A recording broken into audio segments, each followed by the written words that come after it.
What kind of a wine collection impresses me? Nobody asked me to do this video, but I just decided because I think it's a funny topic. I'm not depressed about the amount of Romane Contis or Grand Cru Burgundies. It is more about what have you done with what you have gotten. So, example, most of us, me included, are living with limited amounts of funds, and most of the people also having a limited amount of access to buy wines. So it is more interesting is that what you have bought and what you have done with what you got. I have a very dear friend, he collects Romane Contis, but he doesn't drink them until they're around 20 years old. And that for me, it is prestigious. That is a connoisseur of life. And the same thing goes with other wines too. If you just drink the youngest Dom Perignons and Crystals and Salons and Celoses and post pictures on the internet and you think you're a wine connoisseur, you're an idiot.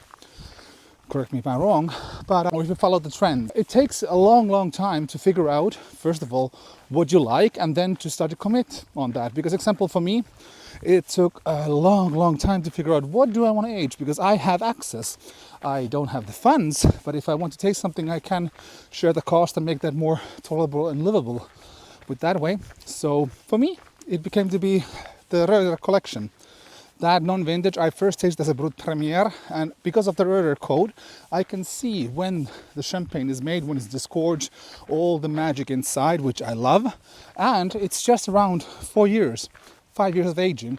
And actually 5 years ago, I bought my first that I store myself, and now when sometimes when I do dinners, I open those bottles.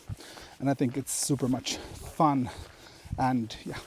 I'll give you another example. Let's say you're a huge fan of Crystal and you want to drink them as one should around 20 years of age, and for top vintage it's going to be even more. So it means that if you buy them now, it's going to be 50 years. You need to wait around-ish to start drinking. So it's a hell of a time to wait just to be able to have your everyday glass of champagne.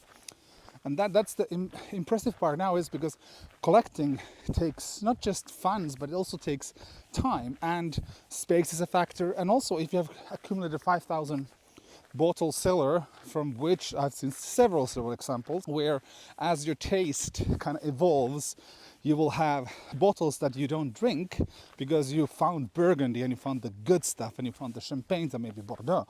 But then you have a lot of wines that are rotting in the cellar, and some of the people are also unable to sell them what they have because they are just hoping and waiting. So it's also a factor that at one point you stop buying and you start drinking, which is the most fun. And then also, if you are an asshole, you might have nobody to drink with.